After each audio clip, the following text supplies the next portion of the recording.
Estamos de regreso. Estas son las mañanas informativas de UCI Noticias. Un fuerte abrazo para todos los que nos siguen a través de nuestras diferentes plataformas virtuales y los animamos también a escribirnos. Si tienen interrogantes lo pueden hacer a través del Facebook y así se las trasladamos a nuestros invitados con quienes vamos a ir conversando a lo largo de estos minutos. Bueno, y ahora estoy acompañado en el estudio del doctor Fernando Ofelán. Él es presidente de ProJusticia, que fue la institución que obtuvo la última grabación del ex juez César Inostroza. Y hay un efecto Inostroza en todo este proceso, ¿no? Sí, buenos días, Reinaldo, en primer lugar. No, sí, por supuesto, bienvenido, Fernando. Muchas gracias por estar con nosotros. Si bien es una coyuntura política particular, digo particular porque tiene un componente jurídico, ¿no? Especial, y a veces eso no siempre la gente lo entiende a claridad, por eso es importante que podamos tener esas... Mira, Reinaldo, ProJusticia ya hace más de una década está investigando los problemas que hay en el Poder Judicial, tanto en yo le llamo el mundo de arriba, es el mundo de la Corte Suprema, con el mundo de la justicia de a pie. Entonces, que no siempre es lo mismo. Debes recordar que no tenemos más de 25 miembros de la Corte Suprema y tenemos más de 4.000 jueces de paz. Y aunque no lo creas, abajo en la justicia de paz la cosa camina mejor. Pero el caso del tema de Inostroza es un tema importante porque es uno de los miembros de la Corte Suprema de reciente ingreso en materia penal, a que nosotros ya conocíamos, al igual que otras personas, porque los hemos investigado, los hemos conversado, hemos analizado sus tareas y hemos estado haciéndole un monitoreo. Entonces, nosotros tuvimos la oportunidad, cuando ya este tema había explotado, este vergonzoso tema de los audios había explotado, la posibilidad de llamar por teléfono e insistirle en una conversación, apelando a que habíamos conversado en otra oportunidad mucho tiempo antes. Y tuvimos suerte, y nos hablamos y pudimos conversar en una versión grabada que se ha emitido en redes sociales, que le llaman los videos de antes de la fuga, le llaman los videos, le han puesto varios nombres. Yo le llamo solamente un material, ¿por qué? Un material relevante porque en nuestro país, así sea completamente culpable, y creo que el tema de la fuga lo pinta muy mal al doctor Inostroza, realmente muy mal, igual todas las personas tienen derecho a defenderse. Ahorita estamos todos viendo en temas mediáticos estas audiencias, al grupo de Fuerza Popular, a la señora Keiko Fujimori, y hasta la persona que más pueda sentir un rechazo subjetivo sabe que todos tienen derecho a defenderse. A la defensa, claro, ese es un derecho incalculable. Así estamos todos. Entonces, claro. Sí, en el caso de Inostroza, creo que él dijo una verdad. Él ha referido que hay una serie de problemas en la Corte Suprema, celos en la Corte Suprema, y además él, obviamente, en su argumentación, él decía que era un hombre inocente, que no configuraba delito lo que él había hecho, pero sin embargo vimos que políticamente pues fue casi su cabeza cortada cuando ya le involucraron en una organización criminal. Tema que todavía está en discusión, pero se fugó y todos ahora estamos esperando que proceda la extradición o el de elementos suficientes a las autoridades españolas o internacionales para que se configure un asilo. Que además sería un tema muy delicado que si le da el asilo, porque obviamente sería un golpe duro para nuestro Estado, ¿no? Claro, y para la aspiración de justicia que tenemos como país, ¿no? Pero ¿ha visto el caso más o menos del pedido de asilo? ¿Tiene realmente posibilidades? Mire usted, lo que sucede es que quizás el país, y creo que UCI tiene un target especial de oyentes y seguidores, de personas informadas. En nuestro país, ¿por qué surge este tema de los cuellos blancos?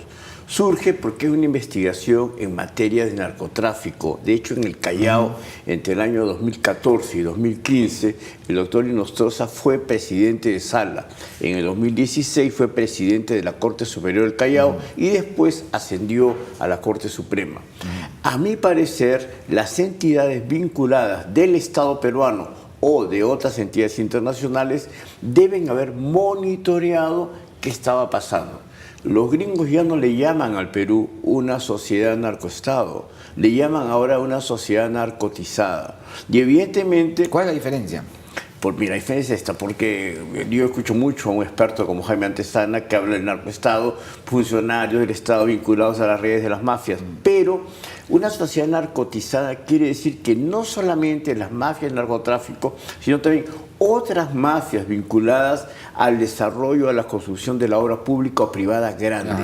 Estamos hablando hoy de este fenómeno lavallato, que incluye Odebrecht y compañía, que incluye empresas nuestras, empresas peruanas, que están involucrados en un día a día, en un mal manejo de costo oculto. Yo le llaman los gringos también free riders, es decir, personas que buscan llegar a la operación de una manera rápida, con una ganancia rápida y, si es posible, pagando un pago ilegal. Entonces, y en todos los niveles, ¿no? De gobierno, así es, en los gobiernos regionales, locales. Desde la compra de una cosa pequeña en la alcaldía de Ferreñafe hasta una gran carretera que acabo de escuchar, me ha sorprendido, que cuesta $1 millón el kilómetro para construir. Es alucinante. O sea, yo no imaginaba que costaba tanto un kilómetro de carretera. En fin, lo que trato de decir, para no desviar, es que esta sociedad narcotizada tiene otros elementos. Tiene un problema de prensa, un problema de comunicación, un problema de líderes políticos y de ideología. Y todos ellos llevan como un solo concierto. Entonces, ustedes han escuchado hablar de los autos sacramentales. Yo vi uno hace mucho tiempo, hace poco hubo uno acá en el centro de Lima, que son estas grandes obras de muchos personajes, pero todo el coro tiene una sola canción. Entonces pienso mucho también en lo que los extranjeros llaman a los moralistas, los peruanos le llamamos los caviares de derecha o de izquierda, que son personas probablemente de buena fe, con alta formación intelectual, yo diría, con honestidad intelectual, pero acompañan una especie de, yo llamaría, linchamiento. Lo querramos o no, hemos convertido a Inostroza Pareachi, César Inostroza Pareachi, en el símbolo de la corrupción de la justicia. Y estamos convirtiendo a la señora Keiko Fujimori en el símbolo de la corrupción política. Entonces, es curioso cómo en el Perú manejamos agendas y manejamos temas de tal manera que los volvemos unidimensionales y todos vamos en esa línea. Yo creo que tenemos nosotros, como peruanos, el derecho de investigar más, el derecho de mirar más allá, para que así podamos tomar una mejor decisión, mejorar la calidad de los políticos. Sin duda alguna, el proceso de Fuerza Popular es complicado y no es que diga que aquí hay que ser objetivos, no es que uno diga que aquí el tema es uno malo y otro es bueno. No. Eso, ¿no? No es Inostroza ni Fujimori la responsable de la corrupción en el país. Pues. No es que haya malos, estos son los malos y aquí están los buenos. Porque eso, al final, eso es lo que ante los ojos de la opinión pública, eso aparece, ¿no? Es un maniqueísmo. Permítame decirte, Reinaldo, yo creo que no podemos permitir que los sectores intelectuales peruanos y los sectores dirigentes peruanos, porque no solamente es clase dirigente los que están alrededor del Congreso y los que dan a los cafés alrededor, también es clase dirigente los que toman decisiones en las regiones del país. Tenemos por lo menos 6 ciudades potencialmente altas de inversión, con mucho movimiento de capital y recursos humanos, que también tienen cuadros dirigentes. Entonces, el país es mucho más grande que nuestra ciudad de Lima y, por lo tanto, nuestros personajes políticos, nuestros personajes militares, nuestros personajes empresariales necesitan tener mejor calidad de información. Entonces, si tú le dices a estos son los malos, estos son los buenos, alíñate, la verdad, a mí hace tiempo me enseñaron que las cosas no son así. Y en el caso del Poder Judicial particularmente, creo que el doctor Virto Prado Saldarriaga, que es un hombre honesto, un hombre intelectual, un hombre pensante, le falta un poco más de capacidad de energía para poder sanear su propia Corte Suprema. Inostroza Pareachi dijo en uno de sus videos que para él, así lo quemaran vivo, así queman vivos a todos los miembros de la Corte Suprema, igual el sistema se va a mantener pervertido. Una palabra muy fuerte, porque quiere decir que hay que tener en cuenta, ¿no? Hay que un aparato ahí adentro. Yo no sé, hace unos días me llamó un amigo, me dijo: Fernando, ¿sabes para cuándo es mi audiencia? ¿Cuándo? Para agosto de 2019. Y la verdad, soy trabajador obrero en una empresa. Entonces, como su tema en la Suprema laboral, por más buena gente que haya, el aparato puede ser complicado. O también las manipulaciones de cosas muy delicadas que nadie quiere tocar en el Perú, que es una palabra que es MC, medida cautelar. Atraviesa el mundo pequeño, atraviesa el mundo grande, atraviesa los temas de la gran inversión, atraviesa los temas de sanciones penales en esos temas que estamos viendo como casos emblemáticos de corrupción, atraviesa la cotidianidad nuestra. La gente se defiende a veces en el Perú comprando, mire, esto es la palabra fuerte que uso, comprando medidas cautelares. Por lo tanto, ¿también le vamos a echar la culpa a Nostroza de las medidas cautelares? Tampoco. ¿No? Es un problema más de sistema. O igual también en el caso de la señora Keiko Fujimori. Claro. Todos los partidos políticos recién están recibiendo pequeñas cuotas de fondos públicos. Ahora bien, en otros países, no voy a ir lejos, en México nomás, los partidos políticos medianos y grandes, todos reciben grandes cantidades de fondos públicos que son auditados de una manera muy detallada. Ahí sí, a cada peso que no rindas bien, murió. Nosotros estamos hablando de una sanción, investigación y casi diría linchamiento al tema de Fuerza Popular. Sin embargo, no miramos que todas las fuerzas políticas atraviesan un tema de fondos privados y peor aún, un tema de fondos que pueden tener un origen en el narcotráfico o en actividades de mafias ilegales. Porque además, seamos realistas, el narcotráfico no es la única fuente de dinero sucio. Hay otras actividades ilegales en el Perú. Entonces, de donde provienen también. Sinceramos esto, sinceramos la situación y no convertimos a la señora Keiko Fujimori en un personaje que hay que quemar vivo, y sinceramos el sistema de justicia y no agarramos, lo traemos en Nostroza, lo bañamos en gasolina, lo quemamos y creemos que ya todo se solucionó. Creo que por ahí no va. Pero para la opinión pública esto es difícil, ¿no? Difícil, es claro. Muy difícil. Ahora, es muy importante lo que estamos diciendo aquí. Y esto no es en lo absoluto una defensa ni a Fujimori. Para nada. Ni a Nostroza, para en lo nada. absoluto, ¿no? La verdad, yo estoy casi seguro que la señora Keiko Fujimori, las audiencias a las 13 personas concluirán el domingo, y es exactamente probable que si hay una mano productora de esto, van a lanzar la sentencia el domingo en la noche, o se lanzarán el lunes, y pasaremos a otro tema, y pasaremos a otra detención preliminar, y pasaremos a otro capítulo de esto. No sé si tú acordarás, nosotros, ni tú ni yo, creo que éramos tan chiquillos en la época de los Vladivideos. Cada momento, cada capítulo está manejado, cada situación, cada detención, nos tiene con alto rating, nos tiene atentos. Parece una serie de Netflix. En las épocas de Vladimiro no había Netflix, sí, ahora sí parece una serie de Netflix. Pero qué importante lo que se ha dicho, porque es bueno que no ser arrastrado finalmente por personas que a veces no pueden ni siquiera deslindar con el chavismo o la gestión del señor Maduro, y que aparecen como los buenos, ¿no? No hay buenos ni malos. Acá hay problemas de sistema, de estructura que hay que atacar con una visión amplia. Y de hecho, ¿no? los gringos no le llaman caviares, los gringos les llaman moralistas. Entonces es curioso porque hay personas que se llaman moralistas que han recibido paquetes de audios, como los paquetes que se han recibido de una ONG muy conocida, y no los han lanzado todos. Y algunos han tenido que salir por otro lado. A mí además me llama mucho la atención que la investigación sobre el narcotráfico en el Callao hasta ahora no salga, que es el tema origen del asunto de los cuellos blancos. Porque usted recordará, creo que ahora ya se puede entender mejor por el gran público, en el Callao hay dos ejes centrales: el tema ilegal del narcotráfico y mafias de violencia, y el tema de las mafias del gobierno regional, que es un asunto que ya es público. Esos dos ejes son los que movían el funcionamiento, vamos a llamarle, del lado oscuro de la justicia en el Callao.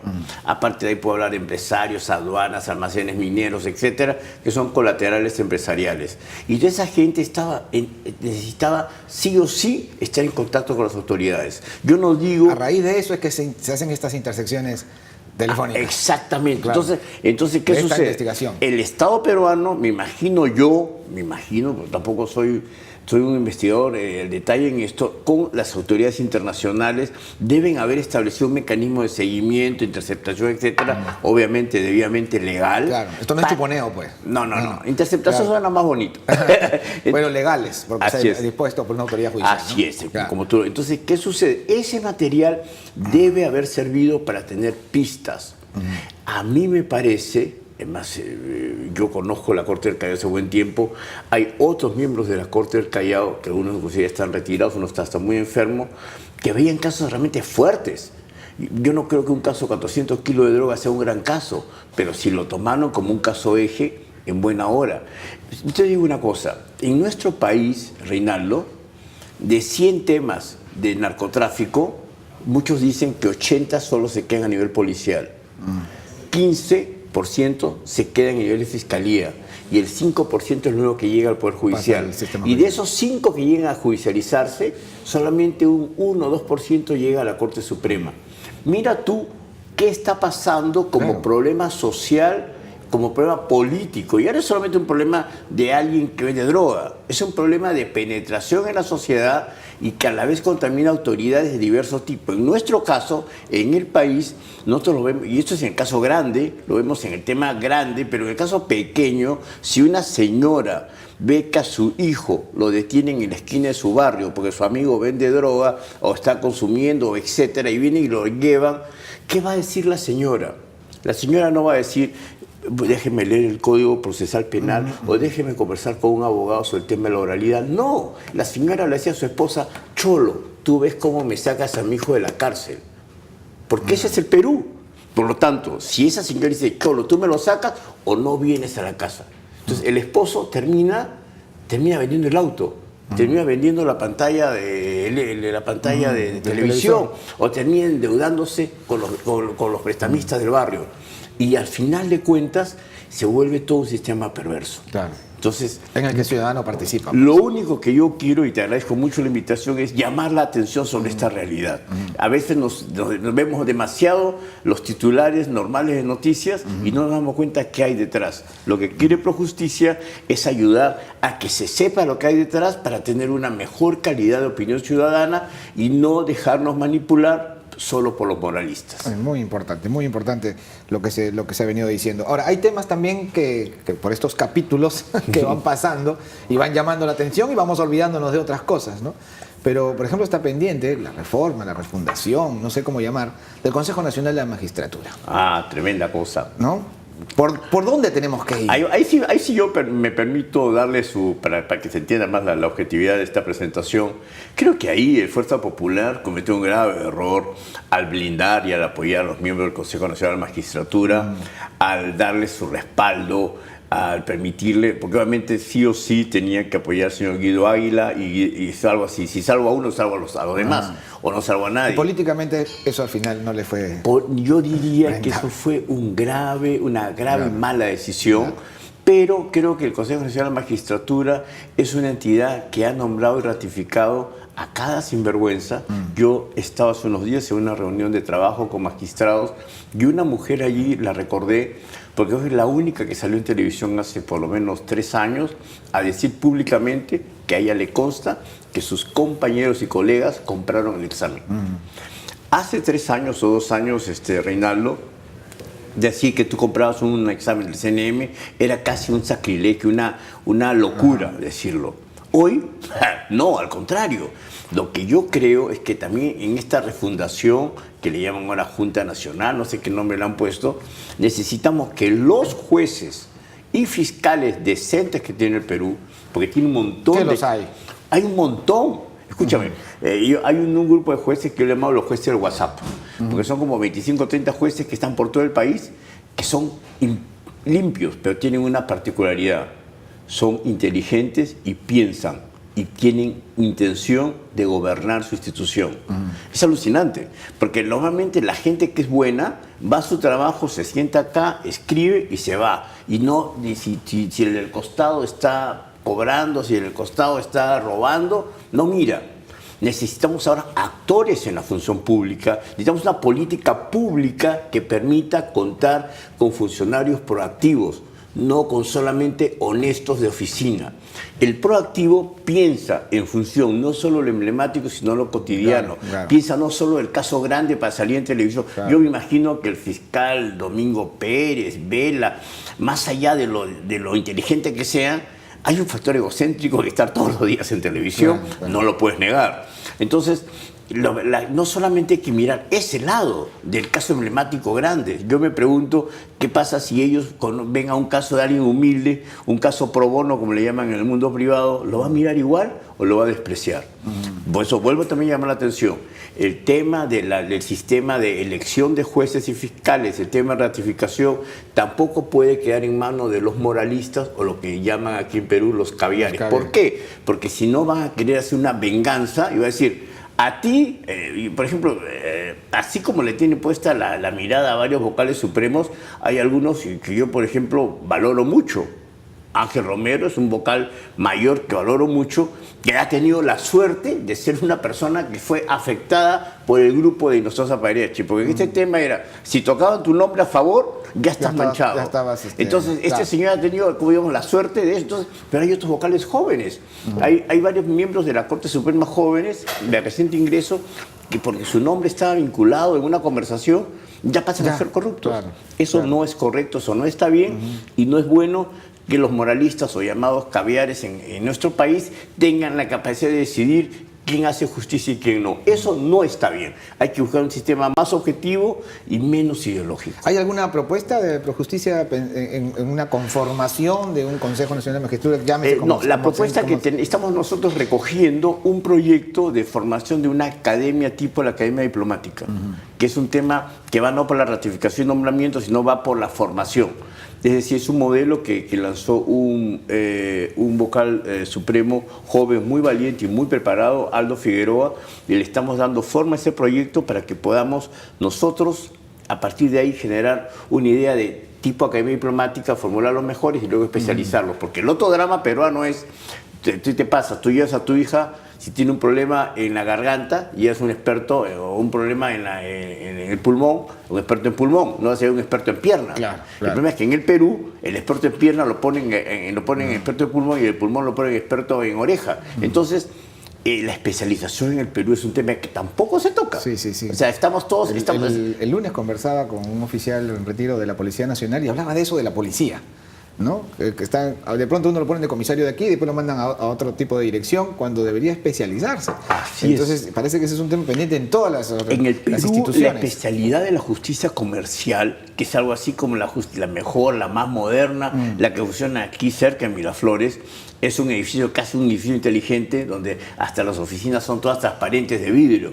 Y a pesar de eso es para los movimientos de orden comercial financiero grandes. Ahí tenemos un problema además nomás de los arbitrajes, que ahí se nos ha ido la mano en permitir y avalar muchos arbitrajes de estas empresas como Odebrecht, pero esa es otra historia. Sin embargo, en el Perú muchos jueces los cambian.